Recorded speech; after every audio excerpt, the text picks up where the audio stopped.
अरे प्रभु को गिन गिन के गालियां देता था शिशुपाल। ये जब शिशुपाल प्रकट हुआ तो बुआ का ही लड़का था, 4 भुजाएं थी। तो इसके जन्म उत्सव के समय फिर श्री कृष्ण बलराम जी भी गए हुए थे। तो आचार्य ने जन्म कुंडली उस समय बाची कि महावीर होगा, ऐसा ऐसा सब वर्णन करते रहे और कहा ये उन्हीं के हाथ से मारा जाएगा जिसकी गोद में डालने पर इसकी 2 भुजाएं हट जाएंगी। तो वहां जितने आए हुए थे रिश्ते नातेदार, समाज के श्रेष्ठ श्रेष्ठ जन, सबकी गोद में शिशुपाल को, और जे भी भगवान श्री कृष्ण की गोद में डाले 2 भुजाएं गिर गई।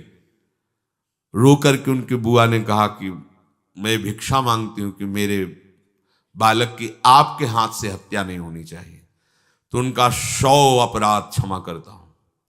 तो उन्होंने सोचा 100 अपराध काहे को करेगा, का 100 अपराध तक मैं इसे बिल्कुल कोई दंड नहीं दूंगा, वचन देता हूं।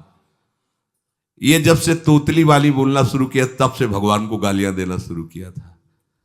इसका स्वभाव ही ये वैर, पूरा ऐसा वैर, भगवान को गालियां देता।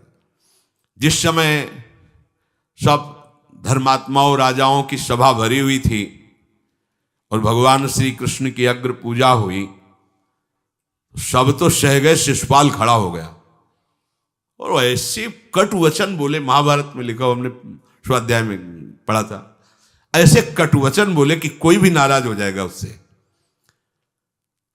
तो पहले भीमसेन खड़े हुए और कहा कि अपने बड़ों का सम्मान करना सीख, चूंकि भाई ही लगता है, जैसे कुंती बुआ ऐसे भगवान की वो बुआ का दूसरा है, ये लड़का है। सम्मान करना सीख, अगर तू ऐसे ही बोलता रहा तो यही मैं तेरा गला काट दूंगा। ऐसे कहा, बैठ जा ब्रकोदर, बहुत खाने वाला, तू क्या मेरे से लड़ेगा। भगवान ने भी इशारा कर दिया। जब देखा कि ये बोलता ही चला, भीष्म जी खड़े हुए और भीष्म जी ने कहा, मैं श्री कृष्ण के चरण आसक्ति चित्त वाला हूं, अगर अब एक भी शब्द यहां बोला इसने तो मैं किसी की नहीं सुनूंगा, इसको नष्ट कर दूंगा। और दोनों सभाओं के सर पर पैर रखता हूं, जो श्री कृष्ण का विरोध करे उसके लिए मैं पर्याप्त हूं। भगवान ने कहा, चुप रहो, शांत रहो, सबको बैठा ला।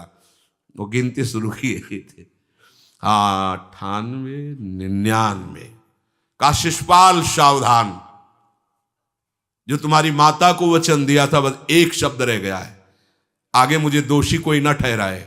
100 तक क्षमा करने की बात कही थी। जे ही, वो तो रुकने वाला थोड़ी था, जे ही आगे बोला सुदर्शन जी के द्वारा उसका वो परम उद्धार हुआ जो बड़े बड़े ऋषि मुनियों के लिए बड़ा दुर्लभ पद कहा गया है। गोपीजनों ने सौंदर्य माधुर्य निधि भगवान को अपना कांत माना, प्रीतम माना।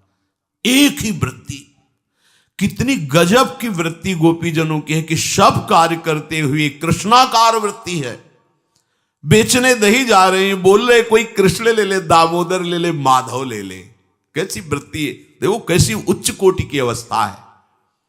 किसी भी भाव से हमारे प्रभु से जुड़ जाए तो इच्छा द्वेष द्वंद्वों से वो मुक्त हो जाए।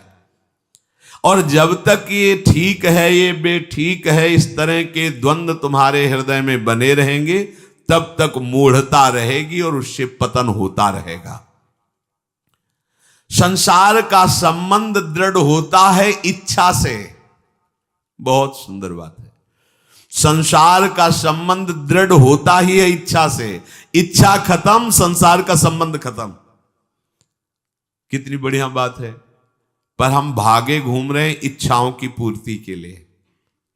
जब एक बता दिया कि समुद्र है भगवान, जो चाहिए इन्हीं से क्यों नहीं, पर इनसे मिलने के लिए भी तुम्हें शराब छोड़ना पड़ेगा, तुम्हें मांस छोड़ना पड़ेगा, व्यभिचार छोड़ना पड़ेगा, गंदे चिंतन छोड़ने पड़ेंगे। वो राजी नहीं हो तो करो पाप और चाहो सुख। ऐसा कैसे हो सकता है? यही है जीव की परेशानी, यही है।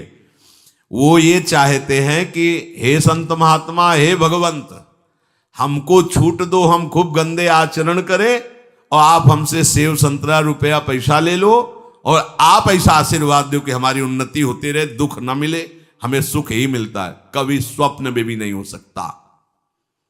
तब लग कुशल न जीव कहूं, सपने हूं मन विश्राम, जब लग भजत न राम कहूं, शोक धाम तज काम। ये दुखों का खजाना काम अर्थात इच्छा, इसका त्याग करके भगवान की शरण में होकर जब तक नाम जप नहीं करोगे, स्वप्न में भी तुम्हें विश्राम नहीं मिलेगा। और नाम जप एक गंदे आचरण करने वालों के हृदय में नहीं हो सकता। नाम परम पवित्र है। ये तभी होगा जब आपका खान पान सात्विक हो, आपका वातावरण सात्विक हो, आपका बोलना उठना बैठना सब सात्विक हो, तब नाम भगवान कृपा करेंगे आपकी जिह्वा। फिर कौन सी इच्छा रह जाएगी, कौन सी इच्छा रह जाएगी? अरे आप विश्वास कीजिए, ये जितनी इच्छाएं हैं सब स्वाप्निक हैं। जब आप सच्चा विवेक धारण करेंगे तो आपसे पूछा भी जाएगा कि जबरदस्ती केवट से कह रहे ले लो, वो कह रहा आप कछुनाथ न चाहिए मोरे, नहीं चाहिए। प्रहलाद जी कह रहे हैं वरदान मांगो, हमारी आज्ञा का पालन करो, तो कह रहे हाँ आपकी आज्ञा का पालन करता हूं, हे नाथ मुझे यही वरदान दीजिए कि आपसे भी कोई इच्छा न रहे। ये वरदान मांगा कि आपसे भी कोई इच्छा। आप सोचो क्या है ऐसा भागवतिक रस कि जिसको वो मिला तो भगवान से भी कह देते। और भक्त तो बड़े विचित्र विचित्र है, वो भगवान से कहते तुम्हारी इच्छा क्या है प्यारे, बोलो हम पूर्ण करते हैं। तुम्हारी इच्छा क्या है, हमारी तो कोई इच्छा ही नहीं, आप बोलो आपकी इच्छा क्या है, आप क्या चाहते हो, मैं कैसे आपको रिझाऊं। ये जब कामना को लेकर के मनोवृत्ति का प्रवाह संसार की तरफ होता है, तब ये कामना ही हमें राग द्वेष में बांध देती है। जो महापुरुषों ने उपासना करके शास्त्र स्वाध्याय करके अनुभव किया है, उसे ध्यान से सुनो। इच्छाओं से बचने का उपाय, इच्छा ही आपके बंधन का कारण है, इच्छा ही जन्म मरण का कारण है। इच्छाओं से बचने का उपाय, कर प्रमाद मत बनो आलसी, करो सुचारु रूप से काम, अपना